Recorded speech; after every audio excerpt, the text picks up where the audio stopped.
Jesus said to them, "Who do you say that I am?" Simon Peter answered, "You are the Messiah, the Son of the living God."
The Gospel according to Matthew.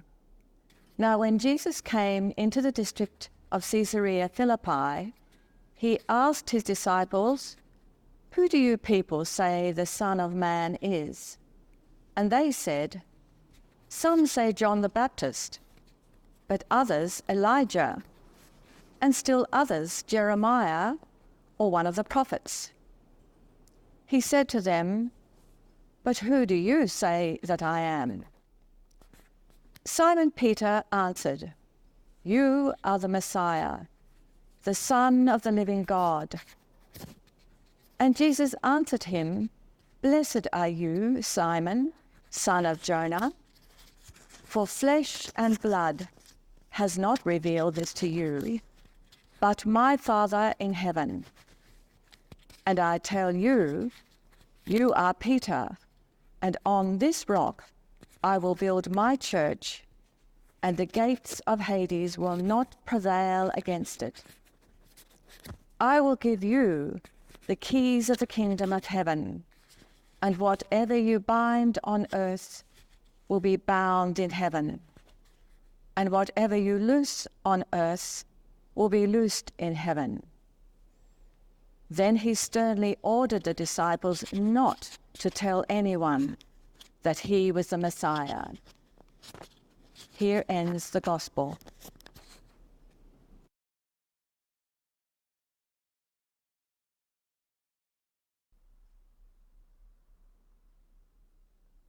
This is a kind of reflection, the meanderings in terms of what sprang to mind the moment I read this. "Who do you say that I am?" says Jesus. And Peter's answer certainly recognizes that he's in the presence of one who is anointed and who is the Son of the living God. But his answer also highlights what you might call a greater truth, that we encounter first in Matthew's first chapter, which quotes Isaiah. Look, the virgin shall bear you a son, and they shall name him Emmanuel, which means God with us.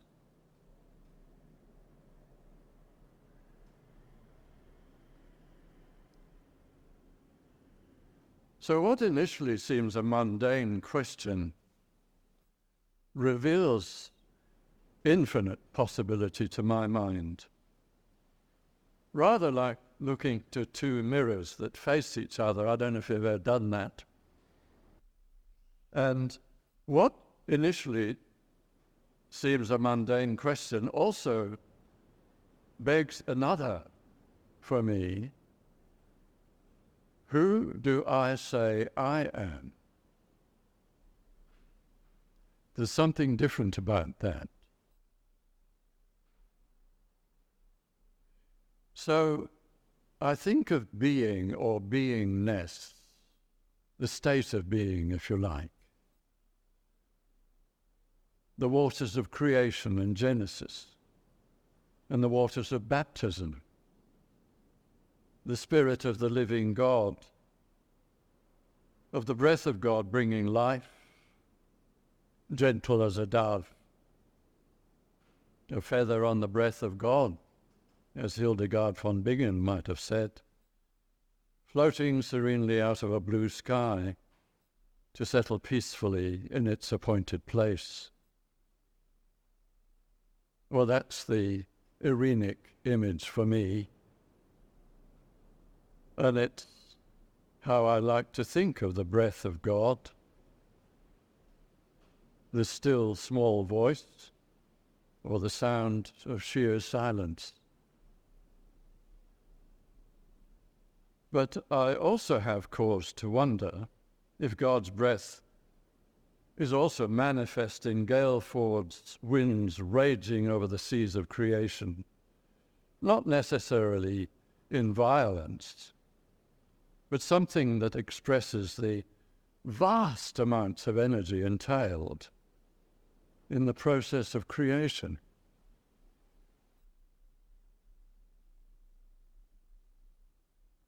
What was being created during the stilling of the storm?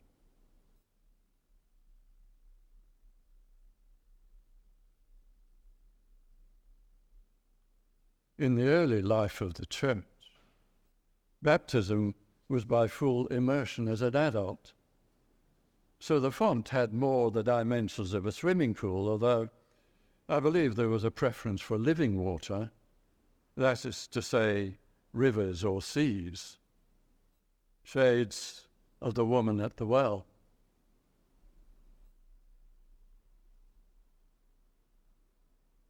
Well, to enter the font, wrote my hero Joseph Campbell, is to enter into the mythological realm.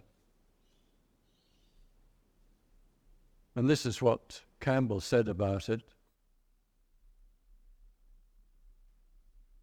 So when we are baptized, we make a mythical journey, crossing the threshold of the night sea with parents, godparents, and sponsors as guides. Our destination is a visit with the parents of the eternal self, the Spirit of God, and the womb of grace. Then we return once more to the physical realm.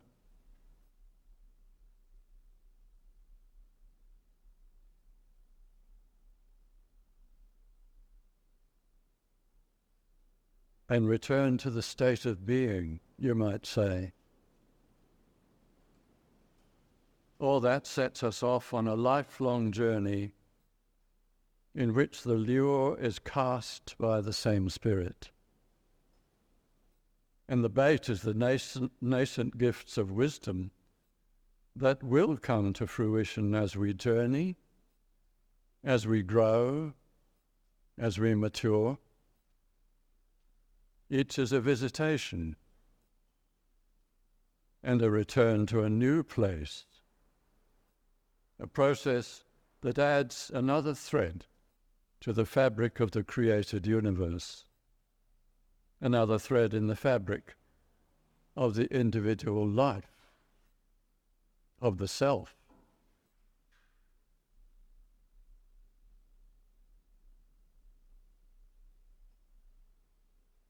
And so, as human beings, we might consider too that Jesus made that journey, and he makes it alongside us every day of our lives.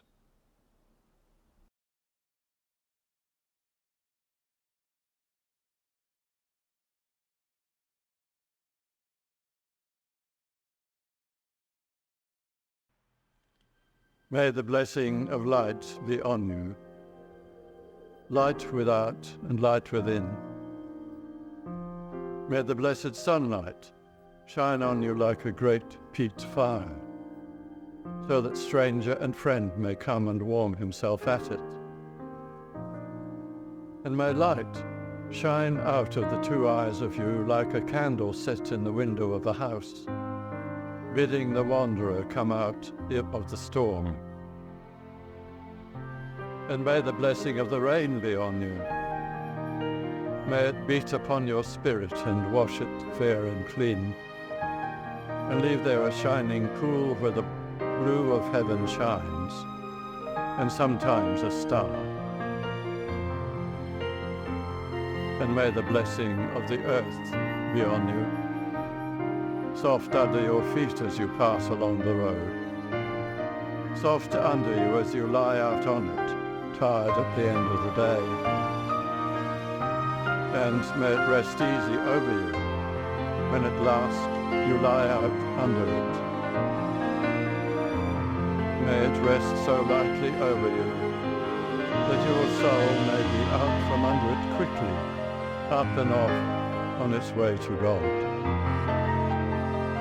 And now, may the Lord bless you and bless you kindly. Amen.